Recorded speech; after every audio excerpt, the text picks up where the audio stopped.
दोस्तों वैसे तो आपने राकेश झुनझुनवाला जी की फेमस कहानी सुनी होगी कि कैसे उन्होंने 5,000 रुपये से 20,000 करोड़ बना दिए।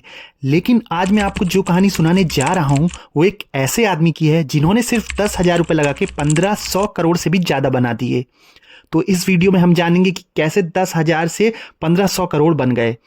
लेकिन स्टोरी सुनने से पहले ये जानना जरूरी है कि शेयर मार्केट जितनी तेजी से हमारे पैसे को डबल ट्रिपल कर सकता है उतनी तेजी से हमारा पैसा बर्बाद भी कर सकता है, डुबा भी सकता है।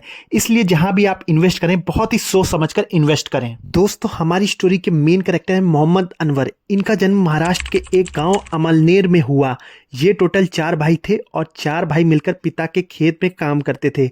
लेकिन 1980 में इनके पिता की अचानक मौत हो गई, जिसके बाद चारों भाई ने डिसाइड किया कि ये जमीन बेच देंगे और जो भी पैसा आएगा उसे चारों में बराबर बांट लेंगे। उसके बाद वो जमीन 80,000 में बिक गई और 20,000 हर भाई के हिस्से में आ गए। मोहम्मद अनवर की फैमिली में 2 बच्चे भी थे और उनकी एज इस समय 27 ईयर्स की थी। अब मोहम्मद अनवर के सामने ये दिक्कत थी कि 20,000 कहाँ इन्वेस्ट किए जाएं। तो एक दिन चाय की दुकान पे उनकी मुलाकात एक शेयर ब्रोकर सतीश शाह से होती है, जो मुंबई से उनके गांव में आया हुआ था कुछ लोगों से विप्रो कंपनी के शेयर खरीदने के लिए। अब आप सोच रहे होंगे कि उस गांव में किसके पास ही विप्रो का शेयर रहा होगा। आपको बता दें कि 1947 में अजीम प्रेमजी के पिता मोहम्मद हुसैन हसन प्रेमजी ने अनवर के गांव अमलनेर में घी और वनस्पति बनाने के लिए एक नया प्लांट लगाया था। वही कंपनी आज विप्रो के नाम से जानी जाती है।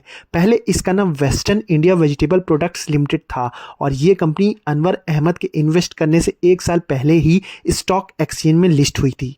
यही वजह थी कि वो स्टॉक ब्रोकर सतीश शाह अमलनेर आया, जहां उसकी मुलाकात मोहम्मद अनवर से हुई और वो किसी ऐसे इन्वेस्टर की तलाश में था जिसने विप्रो में इन्वेस्ट किया हो। मोहम्मद अनवर को शेयर मार्केट के बारे में कोई भी नॉलेज नहीं थी, तो सतीश शाह ने मोहम्मद अनवर को उसके बारे में बताया कि जब आप एक कंपनी के शेयर खरीद लेते हैं तो आप उस कंपनी में उतने शेयर के मालिक बन जाते हैं। फिर मोहम्मद अनवर ने सतीश शाह की मदद की गाँव वालों से शेयर खरीदने में और लास्ट में मोहम्मद अनवर ने अपने लिए भी 100 शेयर 100 रुपए के प्राइस पर खरीद लिए। तो टोटल 10,000 रुपीज के शेयर मोहम्मद अनवर ने अपने लिए खरीद लिए विप्रो कंपनी के। तो अब आप इस वीडियो को और ध्यान से देखिए, क्योंकि अब आपको पता चलेगा कि कैसे 10,000 रुपये 1,400 करोड़ से भी ज़्यादा बन गए। तो जैसा कि मैंने बताया कि 1980 में उनके पास 100 शेयर थे, तो कंपनी ने 1981 में बोनस डिक्लेयर किया 1:1 का, तो उनके पास 200 शेयर हो गए। फिर कंपनी ने 1985 में दोबारा बोनस डिक्लेयर किया 1:1 का, तो उनके पास 400 शेयर हो गए।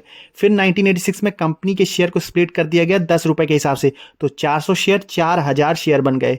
फिर 1987 में कंपनी ने 1:1 का बोनस डिक्लेयर किया, तो उनके पास 8,000 शेयर हो गए। फिर कंपनी ने 1989 में 1:1 का बोनस डिक्लेयर किया, तो उनके पास 16,000 शेयर हो गए। फिर कंपनी ने 1992 में 1:1 का डिक्लेयर किया बोनस, तो उनके पास 32,000 शेयर हो गए। फिर कंपनी ने 1995 में 1:1 का बोनस डिक्लेयर किया, तो उनके पास 64,000 शेयर्स हो गए। फिर कंपनी ने 1997 में 2:1 का बोनस डिक्लेयर किया, तो उनके पास 1,92,000 शेयर हो गए। फिर कंपनी ने 1999 में 2 रुपीस के हिसाब से शेयर को स्प्लिट कर दिया, तो उनके पास 9,60,000 शेयर हो गए। फिर कंपनी ने 2004 में 2:1 का बोनस डिक्लेयर किया, तो उनके पास 28,80,000 शेयर हो गए। फिर कंपनी ने 2005 में 1:1 का बोनस डिक्लेयर किया, तो उनके पास 57,60,000 शेयर हो गए। फिर कंपनी ने 2010 में 2:3 का बोनस डिक्लेयर किया, तो उनके पास 96 लाख शेयर्स हो गए। फिर कंपनी ने 2017 में 1:1 का बोनस डिक्लेयर किया, तो उनके पास 1,92,00,000 शेयर्स हो गए। फिर कंपनी ने 2019 में 1:3 का बोनस डिक्लेयर किया, तो उनके पास टोटल 2,56,00,000 शेयर हो गए। और आज की डेट में विप्रो की मार्केट प्राइस है 587 रुपीज़। अगर हम इसको मल्टीप्लाई कर दें तो हमको मिलता है 1,500 करोड़ का राउंड ऑफ फिगर। और सिर्फ इतना ही नहीं, कंपनी अपने शेयर होल्डर को डिविडेंड भी देती है, जो इनके बैंक अकाउंट में डायरेक्टली ट्रांसफर कर दिया जाता है। तो जैसा कि आप देख सकते हैं, मोहम्मद अनवर ने तो सिर्फ 10,000 रुपीज़ लगाए, उसके बाद उन्होंने कुछ नहीं किया। जो किया कंपनी ने किया, कई बार बोनस शेयर दिए और कई बार शेयर को स्प्लिट कर दिया। और दोस्तों इसी को कहते हैं power of long term investing. और हाँ, कमेंट में ज़रूर बताएं क्या आपने ऐसे किसी शेयर में पैसे लगा के छोड़े हैं। तो मिलते हैं नेक्स्ट वीडियो में।